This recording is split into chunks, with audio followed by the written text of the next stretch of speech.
was struggling with many thoughts, and I thought that we should focus all our attention on a new focus, have a new direction, have a renewed commitment, and towards making the right choices and choose God, right? And that's the topic that I would like to speak today.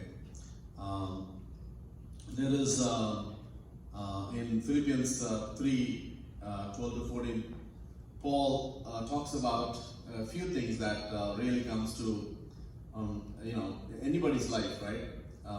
He talks about a goal, pressing towards that goal, and because there is a reward that is waiting for us if we press towards the goal, and if we are reaching forward to those things which are ahead. And then if we are able to forget the things that we have wronged, we have faulted or defaulted, and do things the right way in the future, I think then for sure the goal can be attained, right? As we come to the end of a year in corporate circles, they do a year-end appraisal, and it's very. It can be very good for some and very bad for some, because it's all based on how you have performed, right? It's a performance appraisal, and also at the end of a school year, children are evaluated on what they have learned throughout their year, right? And then they have an exam. Back in India and back in most South Asian countries, the rule is that unless you pass that final exam, you will not be promoted to the next grade. Unlike New York, which has the rule of no child left behind. But I don't think in spiritual realm also that can be a case, right? That can be true, because God wants us to mature. God wants us to grow. God does not want spiritual babies forever, right? You and I, when we see a child who is a year or two, it is natural for that child to suck on a bottle of milk. But if the same thing is, it's not even good to look at a 25-year-old still sucking on a bottle of milk, right? So there is a sense of maturity that God requires of us as we grow, and we're going to look at a few things in aligned to these topics today. One hymn that I was thinking of was "Guide Me, O Thou Great Jehovah," which says, "Pilgrim through this barren land, I'm weak, but Thou art mighty. Hold me with Thy powerful hand. When I tread the verge of Jordan, bid my anxious fear subside. Death and hell's destruction, land me safe on Canaan's side." So this was the topic that kept coming to my attention, and I was being reminded of how the Israelites were on the verge of Jordan, right? Moses brought them till the verge of Jordan. From that point on, Moses would die on Mount Pisgah, and then Moses would see the promised land, but he would not be able to enter the promised land. And then another leader named Joshua would be leading them across Jordan and into Canaan, right? And when the writer says, "Bid my anxious fear subside," but there are so many fears within me, so many unknowns that I don't have an answer for, right? I'm thinking about I have so many aspirations for the next year, but I don't know if they are going to come true or not. And like we saw how Abraham, he went when he was called by God, he was going without knowing, according to Hebrews chapter 12. He was going without blindly following God's command. And my question is, as human beings, I think we do struggle with the thought that what logically does not make sense, we think that we cannot take that, if God is showing us in a spiritual way something different, we think that it doesn't make sense. For example, somebody who's struggling with finances, and God is convicting them that tithing, if they tithe sincerely, faithfully, that God would take care of every need of theirs. If God is convicting them. But logically, when they look at the spreadsheet of all the income and expenses, it doesn't make sense to them.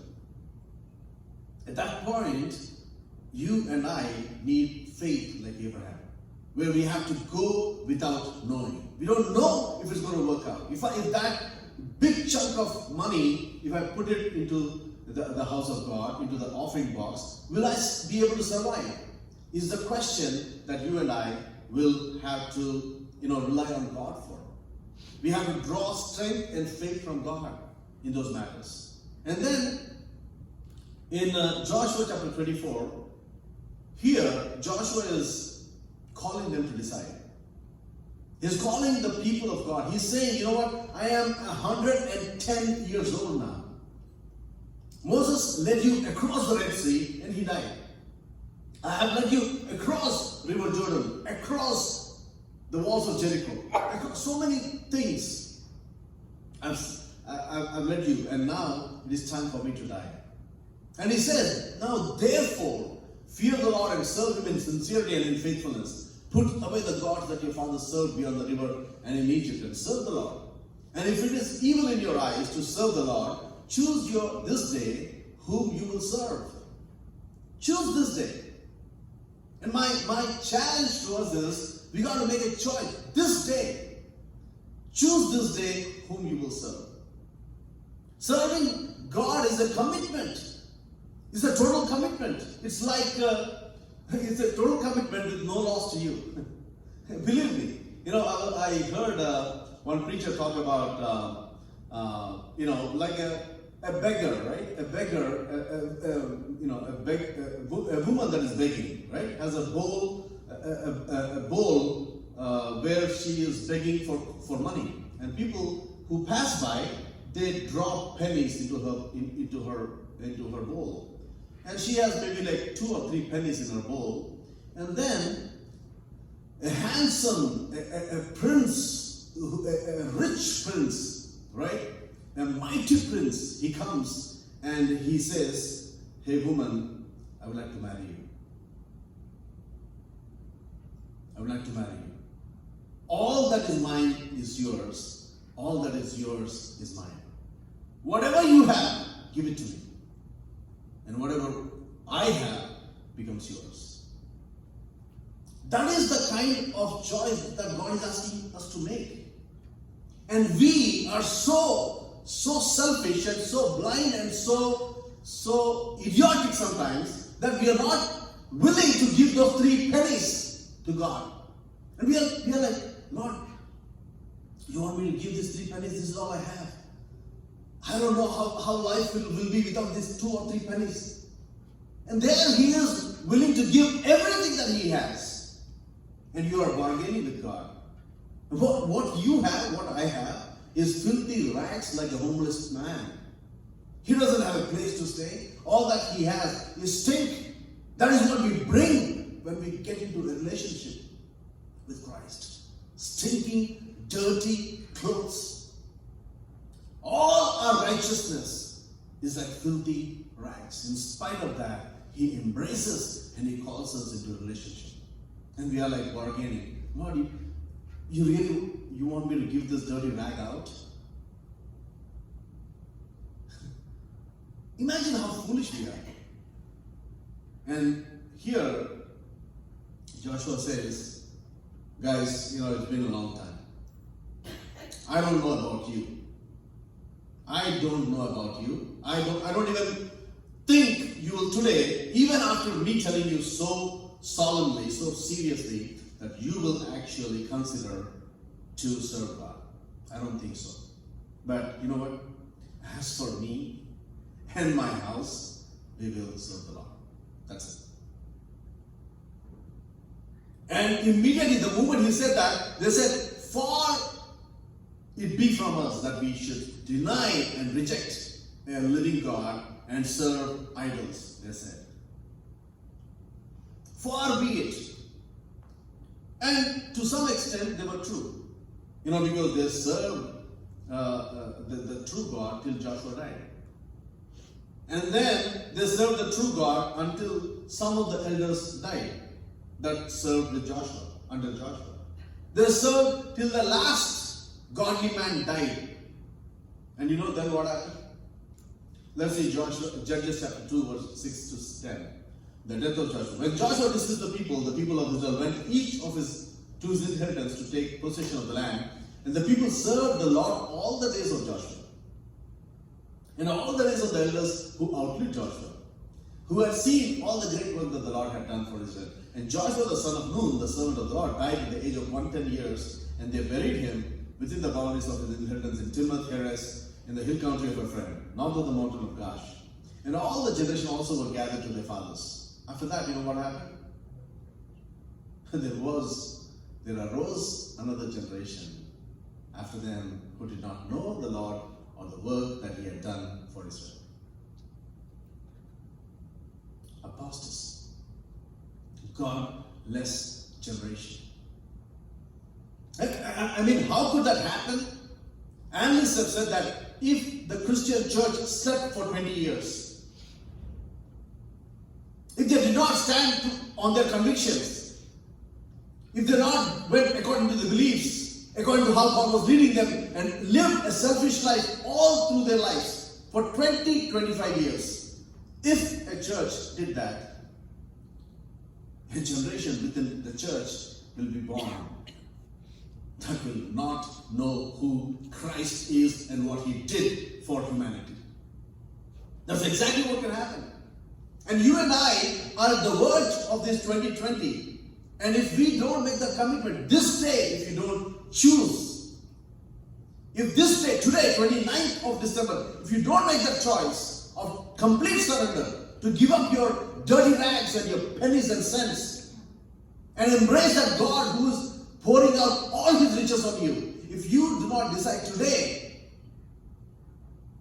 10 years from now, 2029 December, I don't know what date that is, we will still be babes, drinking milk, not able to digest solid food, not able to mature, not able to mentor, no disciples. That's exactly what will happen to a church that will slumber and sleep, that will not react and respond to God when God is speaking through his holy word. That's exactly what can happen. A generation will arise that will not know how great this God is. A generation will arise. In your homes it can happen. In your families it can happen. In your tribes it can happen. In your churches it can happen. In your communities it can happen. In Long Island it has happened, and we are trying to reverse that thing. How could a country that is based on the biblical principles end up with 3% Christianity in a place that is so close to where so many revivals came out? Jonathan Edwards was not too far from here. David Brainerd was in Long Island preaching. So many great men of God. So many great men of God. In spite of that, we have a population of 3 million with only 3% Bible-believing Christians. That happens when one generation sleeps and slumbers, does not respond. We see about choices in Exodus chapter 32. We've seen this before. Just for remembrance, when God gave the 10 commandments, Moses was coming down. He saw the golden calf. He was so angry that he threw them from his hands and they broke. And Moses was so angry, he said, "Who is on the Lord's side? Tell me." Out of 12 tribes, one tribe came, the Levites came, and they said, "We are on the Lord's side." And on that day, I think about 3,000 plus people were killed that were gathered around that golden calf, that were worshipping an idol, while God was preparing the 10 commandments. With his own hand, God was writing them. And the golden calf was being prepared by Moses' own brother when people got agitated. That's exactly, can that happen? On Mount Sinai, God is preparing the 10 tablets, the 10 commandments on the 2 tablets. And there is a golden calf being produced and manufactured right at the foot of Mount Sinai. Can that happen? It can happen. It can happen when a mentor who is called to be the servant of the living God, he gives it to the pressure of the people. He confirms. He compromises. He forgets how great a God has called him to serve him. He forgets. If we are mentors like that, we will come to a point where we will also be carving golden images, a golden calves in our own homes, in our own houses, in our own hearts. Elijah said to the people, how long will you go limping between 2 different opinions? If Lord is God, follow him. If Baal is God, follow him. That's it. Don't be limping between 2 opinions. Don't be trying to please God and please everything else. Don't try to be self-oriented, self-centered, and at the same time you want to be God-centered. You try to, put 2 legs on 2 boats at the same time. But Jesus clearly said in Matthew 6:24, no one can serve 2 masters. He will either hate the one and love the other, right? That's exactly what can happen. You cannot serve 2 masters. He will be devoted to the one and despise the other. He cannot serve God and money. And he says, whoever is not with me, in Matthew 12, is against me, and whoever does not gather with me scatters. If you're not in the kingdom business, you are in the business of hell. If you're not gathering, you're scattering. If you're not doing anything for the number of the people that don't know Jesus Christ to know Jesus Christ, if you're not doing anything about it, you're doing something to add those people into the count of people that will go to hell. You're not unintentionally doing, you're intentionally sending your neighbor to hell if you're not speaking to them about Christ. You're intentionally doing that. You're being taught the truth. You got to be boasting about this God that has given up his life for you. You got to be not hiding this Christ. You got to be bragging about Jesus Christ all the days of our life. That is the kind of life God has called us to. That is the kind of life.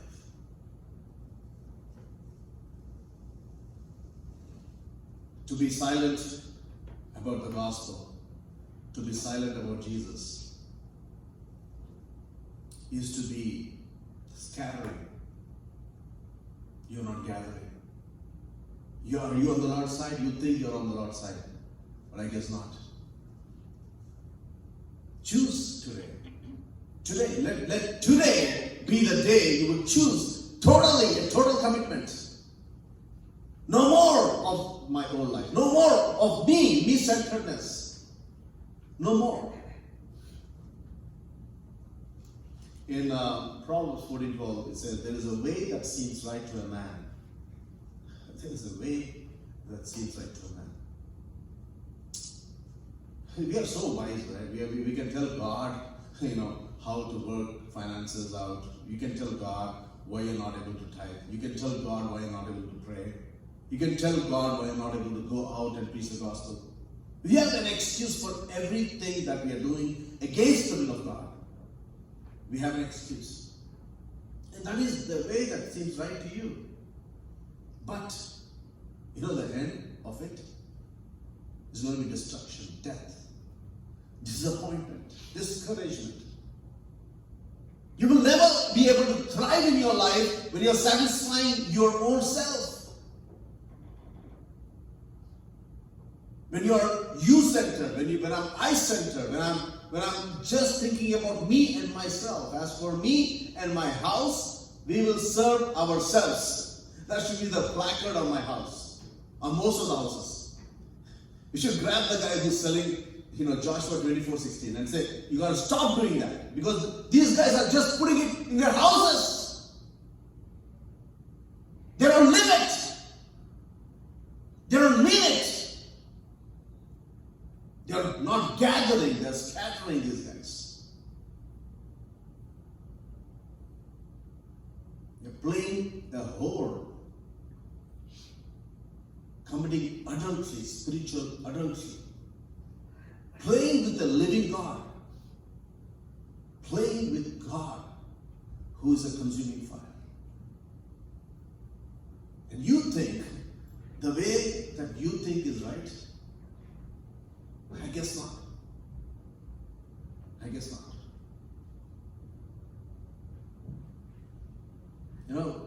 Isaiah 30 says, your ears shall hear a word behind you saying, this is the way, my son, walk in it. I mean, God is so merciful. In spite of our disobedience and lack of interest in Him, He pursues us. He keeps coming after us. Keep giving us advice. Keep showing us the right direction. How loving He is. Lamentation says, His mercies are new every morning. Every morning His mercies are new. In spite of what my life is, in spite of how I live my life, His mercies are new every morning. He is not stopping to be merciful towards me in spite of whatever I choose to do. Great is His faithfulness. Great is His faithfulness. If only we can know the heart of God, if only we can understand, if only we can see what He can do with one person, one man that is committed to Him. What God can do with one person. He despises the proud, James says, but His grace is towards the humble. You humble yourself in the presence of God. You be available in the presence of God, and you say, Lord, use me, let me be just burnt out to bring you glory. And you see what God can do. Let today be the day that you choose God. Let today be the day of total surrender.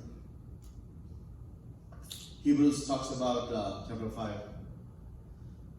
warns about apostasy. And it is, apostasy does not happen by, us committing huge sins like murder, fornication, adultery, the robbery. You don't have to do all that. You know how apostasy can happen? How godlessness can, come into existence in our lives? Here it says, about this we have much to say, and it is hard to explain since you have become dull of hearing. You come to church every Sunday, conferences after conferences, meetings after meetings, prayers after prayers. But you need a hearing aid. Your ears are dull. You can't hear. You become dull of hearing. I'm shouting like this. I guess that's why I'm shouting, I guess. Because people are getting dull of hearing. I guess not. For though by this time you ought to be teachers. By this time, in 3-4 years you should have been teachers. 4 years for graduation, right? 10 years to become a doctor. That's it. Yes. See, we started 4 years ago. By this time we should have graduated to become teachers. Right? You need someone to teach you again the basic principles of the oracles of God. You need milk, not solid food. For everyone who lives on milk is unskilled in the word of righteousness, since he is a child. If you're still sucking on that bottle, and if you need a pacifier every time you get mad, then you're still, I don't know. I don't know. Luke or Paul, I don't know. We don't know who wrote this Hebrews. Let's ask this guy why he is saying these things. He says that you're not skilled. For if everyone who lives on milk is unskilled in the word of righteousness, since he is a child. But solid food is for the mature, For those who have their powers of discernment trained by constant practice to distinguish good from evil. You're able to distinguish good from evil. You're able to say, Lord, this is from the Lord and this is not from the Lord. You're able to say, this is divine and this is human. You're able to decipher the text. You're able to decode from the Word of God. You're able to know when God is speaking and when man is speaking. You know exactly. I was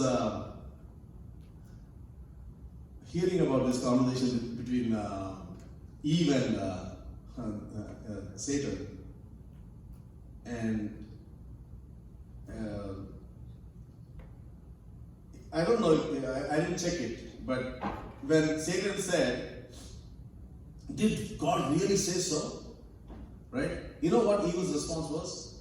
Eve's response was that God told us not to eat or touch the tree. Have you seen that? I don't know if you can turn your Bibles. But God never said you should not touch the tree. You see, you add your own philosophy, if you're not really paying attention.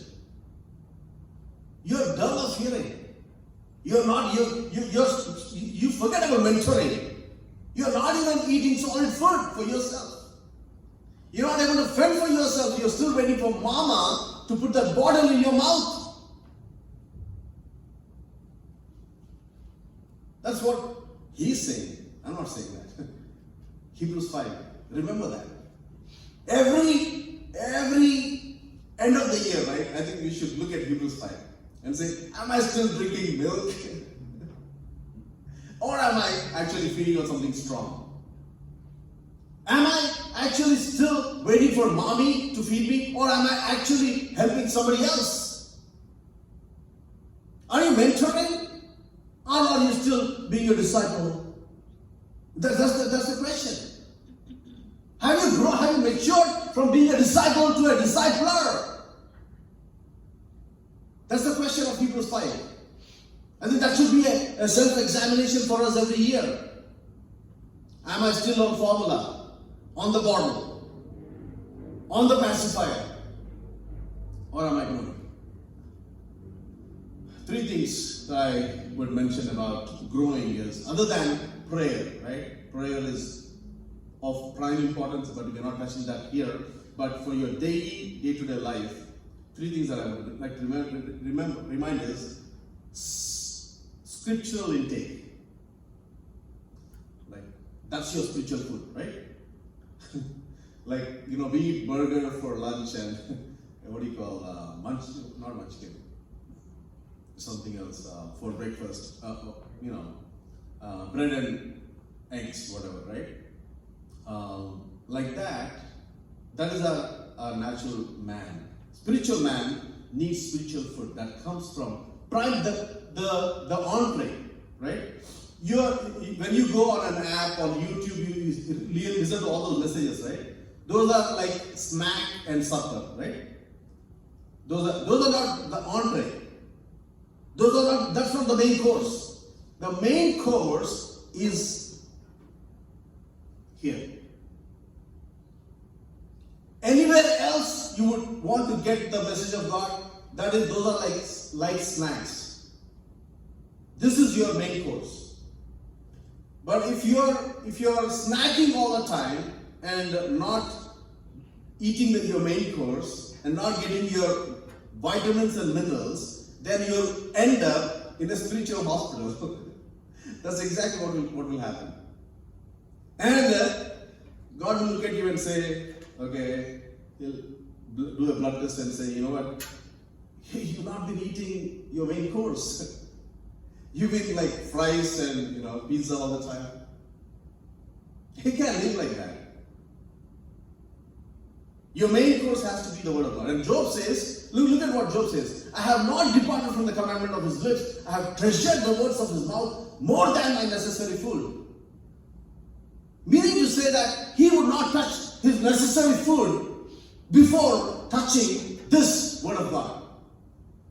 He would not even drink his coffee before he would read and gain strength from the word of God. He has esteemed the word. I have esteemed thy word. I love King James Version on this. I have esteemed thy word more than my necessary food. Job is saying that. Job. I don't want to go back and tell you who Job is, right? Anyway, First Samuel talks about obedience. Now, obedience is so important. So important that it's like if you read God's word and if you don't obey, it's like getting your degree and staying at home. You got my point, right? You got your degree after 4 years, and you now I got my degree, and then you're gonna look at your degree and you're gonna frame it and walk around, your degree. You're not going to work. That's exactly what you're doing if you're just reading and if you're not responding with obedience. If you make that obedience a strict part of your spiritual life, it actually is going to boost your spiritual strength. Sometimes you may be able to eat the best food that the world gives you, right? And then what happens is, you're eating. What happens? You'll be very healthy, right? You'll be very healthy and obese. That's exactly what happens if you keep consuming and if you don't obey. If you don't put that in practice. If you're not doing anything about what God is saying, if you're not responding to the word of God. God is speaking, but you're dull of hearing. You want to go to slack and slumber. You want to be lazy about it. You're going to be spiritually obese. You'll be in one place, can't move. And sometimes you become very arrogant also because you got so much knowledge, you're puffed up. You're puffed up. Somebody talks to you about Old Testament. I know about that. Have you done anything about it? Nothing. You just know about it. I have all the knowledge that I need. You keep doing that, you will be spiritually obese. Then the controls. Exercising control on your body. If you don't exercise control on your body, then the spirit is willing to become strong, but the flesh is weak. The flesh wants to overpower the spiritual man that wants to grow inside you. The way you can discipline that spiritual man, is the physical man, is by disciplining your body and keep it under control. Lest after preaching to others, he says, I myself should be disqualified. Very vital, very, very important. Discipline your body. If you are spiritually strong, somebody said that the reason why, one of the purposes why you are spiritually strong when you actually are fasting and praying is because you're physically weak. And when you're physically weak, what's happening is you are more dependent on God. When you're physically strong, you're like, do I need God? I don't need God. That's why I think when you're in your teenage or in your 20s, you're like, why do I need God? I am God. Look at me. Just look at me. I'm God. But as you grow, if you have a chronic disease, for example, you'll be like so humble and so. Why does it happen? Because you're physically weak. The physical man, as strong as he is going to try to make your spiritual man weak. Spirit is willing, but your physical is weak.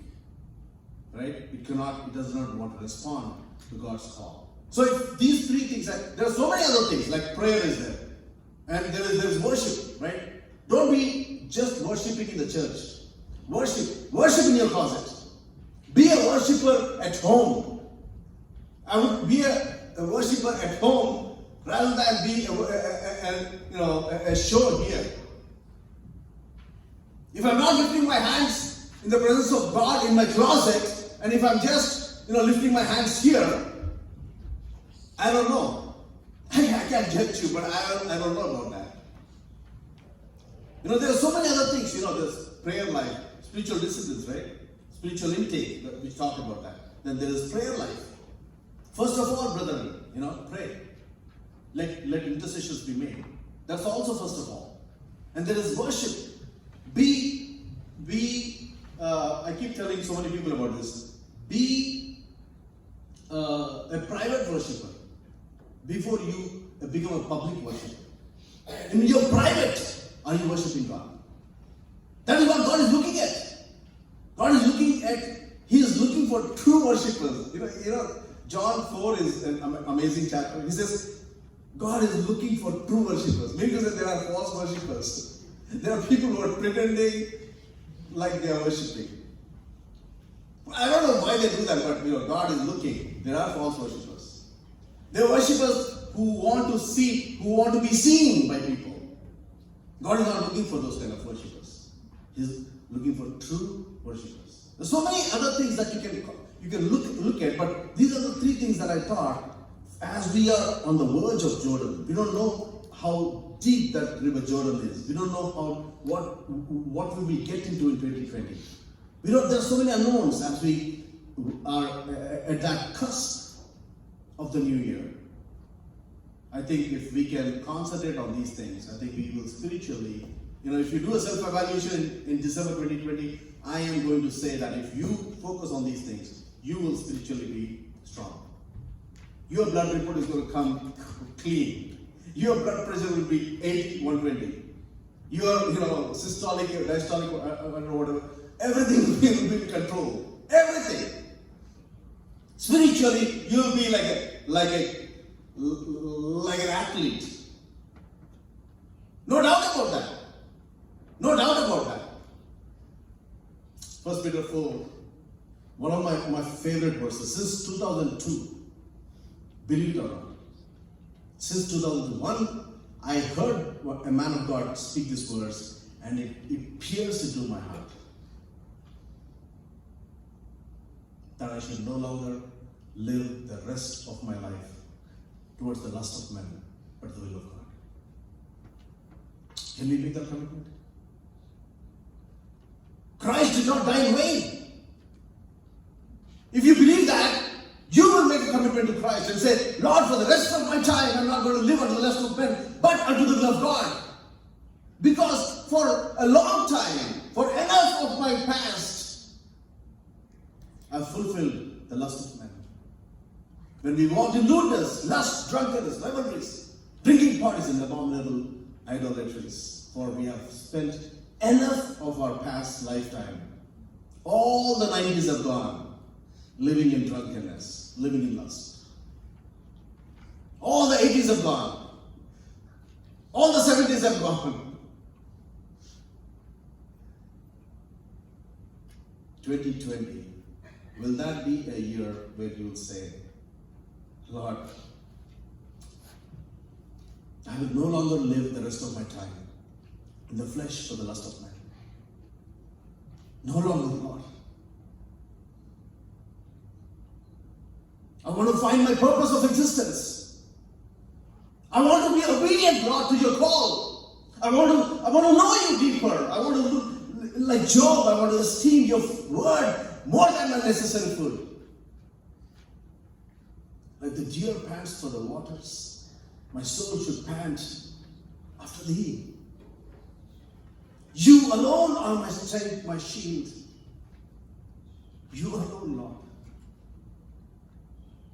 Nothing to the cross I bring. Only to the cross I cling. All that I have are filthy rags. All that I can bring is stench and shame.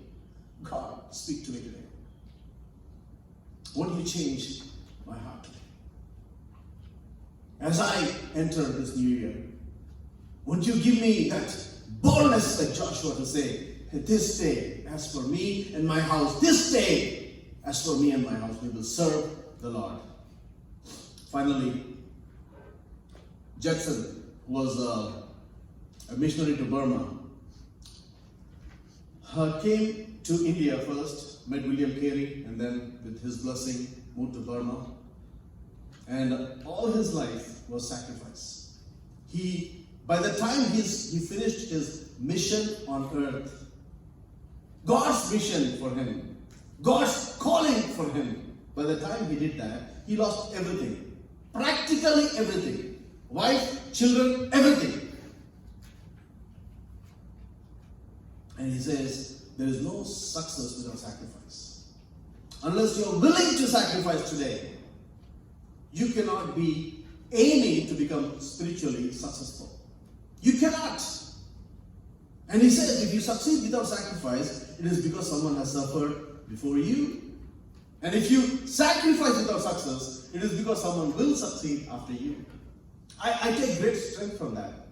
Because as we work in Long Island, and we don't see any results, you can be sure that our success, our sacrifice, will actually be celebrated by the next generation. If we lay the right foundation, if we respond to God's call today, if we choose who we will serve today, even if we don't see any results while we are still alive, you can be sure that your sacrifice will be successful in the next generation. And that's why he says, if you sacrifice without success, it is because someone will succeed after you. Our generation, if we lay the right foundation, they will reap the benefits. They will reap the harvest. We may not. We may not see Long Island numbers being from 3 to 30% also by the time we die. But the next generation will surely. Because Judson saw that in his lifetime. He was maybe the first man who brought the gospel to Burma. And his sacrifice is the result of thousands and thousands of Christians that have come to be Christians because of his sacrifice today. May God help us to, as we are on the verge of the unknown, as we are on the verge of between the old year and the new year, may God help us to decide whom we will be committed to and be sacrificially, be sacrificial in everything, because he that has sacrificed is calling us to be sacrificing. We ought to be following the example that Christ gave for us, a life of sacrifice. May God bless His word.